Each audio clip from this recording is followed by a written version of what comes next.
नमस्कार, बहुत स्वागत है आप सभी का। आपके साथ मैं पल्लवी रविंद्र सिंह। पाकिस्तान को अपनी सेना में बगावत का डर सता रहा और इसकी वजह है एक बड़े जनरल को हटाने का ऑर्डर जो पाकिस्तान के army chief general Asim Munir ने जारी किया। इस फैसले से पीओके पर पाकिस्तान की पकड़ ढीली पड़ सकती है।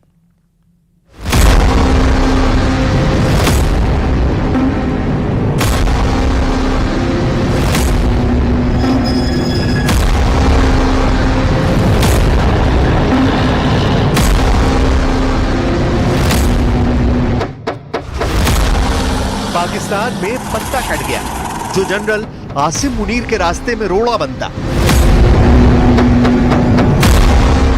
जो जनरल आसिम मुनीर के सामने रुकावट बनता, उसका पत्ता पाकिस्तान की फौज ने काट दिया। पत्ता कैसे कटा, रास्ते से कैसे हटाया, पाकिस्तान के सबसे खास लेफ्टिनेंट से इस्तीफा क्यों लिया गया, इस बात से रावलपिंडी हेडक्वार्टर से लेकर पाकिस्तान की मंगला स्ट्राइक कोर तक जलजला ला दिया है। खबर यह है कि पाकिस्तान की फौज के एक सीनियर कमांडर, जिस पर कश्मीर के लिए बनी खास स्ट्राइक कोर की जिम्मेदारी थी, उससे जबरदस्ती इस्तीफा ले लिया गया है। इस जनरल की पूरी कहानी देखिए।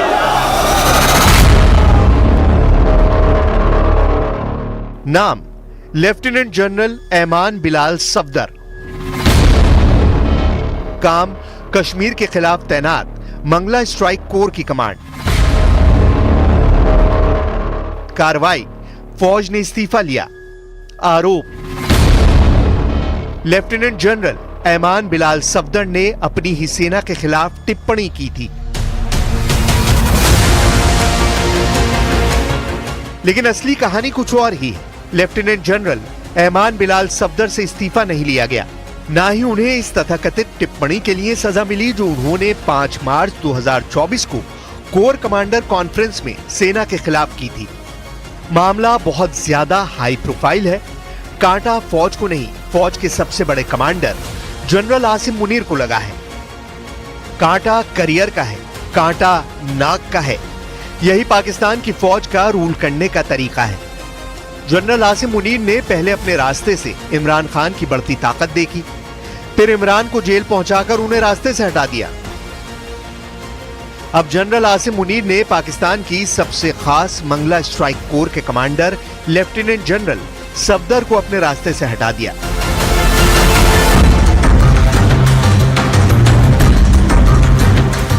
सेना के रहमो करम पर पलने वाली पाकिस्तान की मेन स्ट्रीम मीडिया ने यह खबर दबा दी है, लेकिन पाकिस्तान में स्वतंत्र पत्रकार या फिर यूट्यूबर्स ने इस मुद्दे को उछालना शुरू कर दिया है।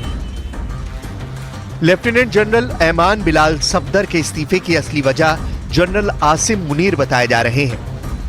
पाकिस्तान में एक स्वतंत्र पत्रकार शाहीन सहबाई ने एक्स यानी ट्विटर पर लिखा है कि लेफ्टिनेंट जनरल को हटा दिया गया था क्योंकि उन्होंने जनरल आसिम मुनीर से कहा था कि वो इमरान खान के साथ अपने व्यक्तिगत मतभेदों का सेना पर असर न पड़ने दे।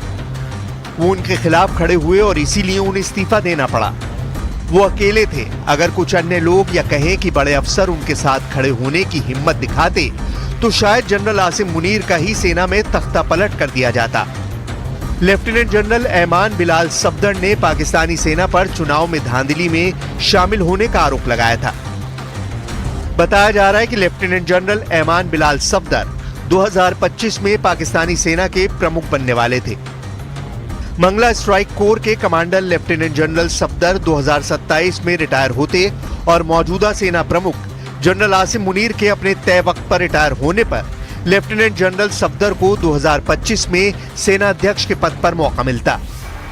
माना जा रहा है कि जनरल मुनीर की डबल टर्म वाली ख्वाहिश बरकरार रहे, इसीलिए लेफ्टिनेंट जनरल सफदर को फंसाने के लिए जाल बुना जाने लगा। और फिर जब उन्होंने पाकिस्तान में हुए आम चुनाव पर टिप्पणी की तो रावलपिंडी हेडक्वार्टर को मौका मिल गया और उनसे जबरदस्ती इस्तीफा ले लिया गया। लेफ्टिनेंट जनरल सफदर पाकिस्तानी सेना के दूसरे कोर कमांडर हैं जिन्हें पिछले 1 साल के दौरान जबरदस्ती हटाया गया है। इससे पहले जब इमरान खान की गिरफ्तारी के दौरान उनकी पार्टी पीटीआई के कार्यकर्ताओं ने लाहौर में फ्लैग स्टाफ हाउस में तोड़फोड़ की थी, तब लेफ्टिनेंट जनरल सलमान फयाज गनी को हटा दिया गया था। वो लाहौर में चौथी कोर के कमांडर थे।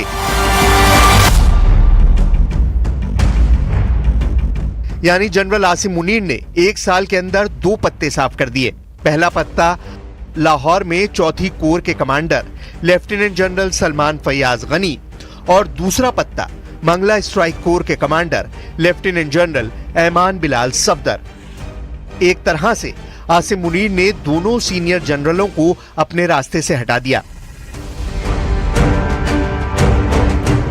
बताया जा रहा है कि 4 अप्रैल को उन्हें रावलपिंडी हेडक्वार्टर को रिपोर्ट करने के लिए कहा गया, लेकिन लेफ्टिनेंट जनरल सफदर ने पेशी के बजाय 2 अप्रैल को ही अपने पद से इस्तीफा दे दिया। इस वक्त लेफ्टिनेंट जनरल ऐमान बिलाल सफदर उम्रा करने के लिए सऊदी अरब गए हैं और अब जाकर उनके इस्तीफे या कहें कि बर्खास्तगी की खबर उछली है।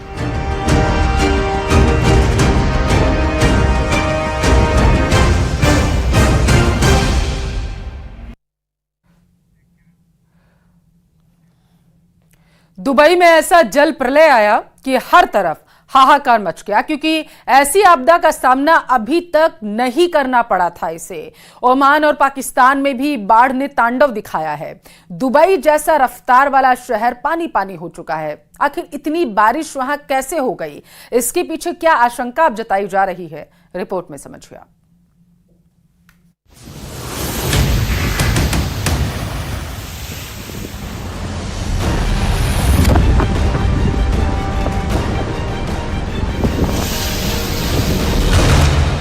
ऊंची ऊंची इमारतें, चमक दमक और तरक्की का नाम है दुबई। लेकिन एक दिन की बारिश ने ऐसा तांडव मचाया कि शहर की चमक ही फीकी पड़ गई। पूरा दुबई शहर जलमग्न हो गया। रेगिस्तान में इस तरह की बारिश ना कभी पहले देखी गई और ना ही सुनी गई। लेकिन जब दुबई पर मुसीबत आई तो रेगिस्तान में हर तरफ हाहाकार मच गया। रेगिस्तान में सैलाब आया, बारिश कहर बनकर टूट पड़ी। किसी को भी संभलने का मौका नहीं मिला। बारिश और बाढ़ ने ऐसी आफत मचाई कि लोग घरों में दुबकने को मजबूर हो गए। ऐसा किसी ने सपने में भी नहीं सोचा था।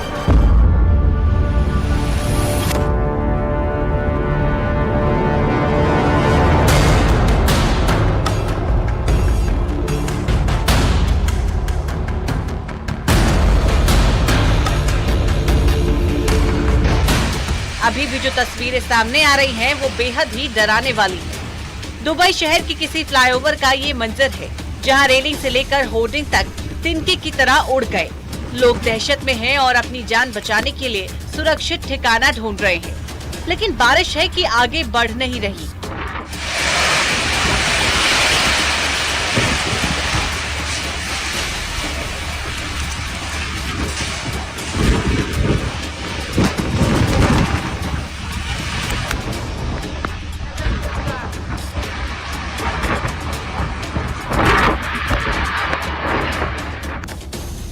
पूरे दुबई ने इससे पहले इतनी भयंकर बारिश नहीं देखी थी।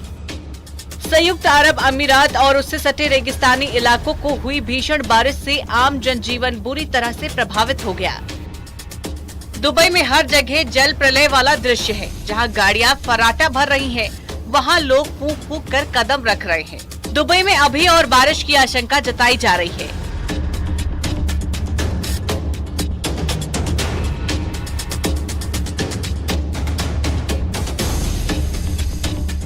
ओमान का हाल भी जुदा नहीं है। यहाँ भी कुदरत की ऐसी मार पड़ी है जो कई सालों तक नहीं दिखी। ओमान में तो मानो जल प्रलय आया है। वहीं पाकिस्तान में कुदरत की मार ने कई जिंदगियां ली है। भीषण गर्मी में मरुस्थलीय इलाके वाले ये मुल्क बाढ़ की विभीषिका देख रहे हैं। आखिर क्या है रेगिस्तान में आई इस प्रलय की वजह, ये आगे जाने की। अब मुलावी और मस्कत के हालात बेहद दयनीय है। बाढ़ में स्कूली बस वाहन से 10 बच्चों की जान चली गई। हर तरफ सैलाब का संकट दिख रहा है। पाकिस्तान में बाढ़ और बारिश से 50 से ज्यादा लोगों की मौत हो गई है। खैबर पख्तूनख्वा में सबसे ज्यादा तबाही है। 30 से ज्यादा लोगों के घायल होने की खबर है। खैबर पख्तूनख्वा में इमरजेंसी घोषित कर दी गई है। 22 अप्रैल तक बारिश का अनुमान है। अब सवाल है कि अचानक इतनी बारिश कैसे हुई, वो भी उस जगह जहां बारिश अमूमन बेहद ही कम होती है।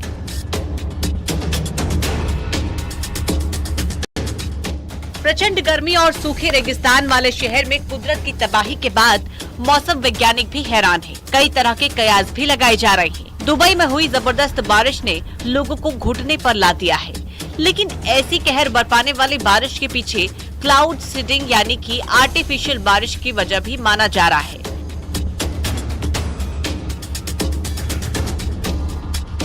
कहा जा रहा है कि बारिश से 3 दिन पहले आसमान में विमान उड़ाए गए थे। आशंका ये भी जताई जा रही है कि क्लाउड सीडिंग के दौरान ही कुछ गड़बड़ी हो गई, जिसका खामियाजा दुबई के लोगों को उठाना पड़ा।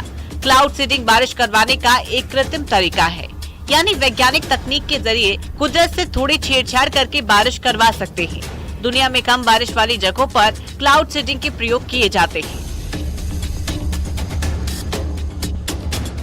दरअसल आसमान में बादलों की तो मौजूदगी रहती है ही, लेकिन कहा जाता है कि हर बादल बारिश नहीं करवा सकता। इसलिए पहले वैज्ञानिक ऐसे बादलों को चुनते हैं जिसके जरिए बारिश करवाई जा सके। फिर उन बादलों में सिल्वर आयोडाइड और क्लोराइड का इस्तेमाल किया जाता है। कुछ जगहों पर केमिकल पहुंचाने के लिए छोटी मिसाइलों और लंबी दूरी की खास तरह की बंदूकें भी प्रयोग में लाई जाती हैं, जबकि कई बार विमानों के जरिए बादलों में ये केमिकल पहुंचाए जाते हैं। आशंका जताई जा रही है कि दुबई में इस तरह की तकनीक का इस्तेमाल किया गया और माना जा रहा है कि उसका यही प्रयोग उल्टा पड़ गया। Bureau report, news 18।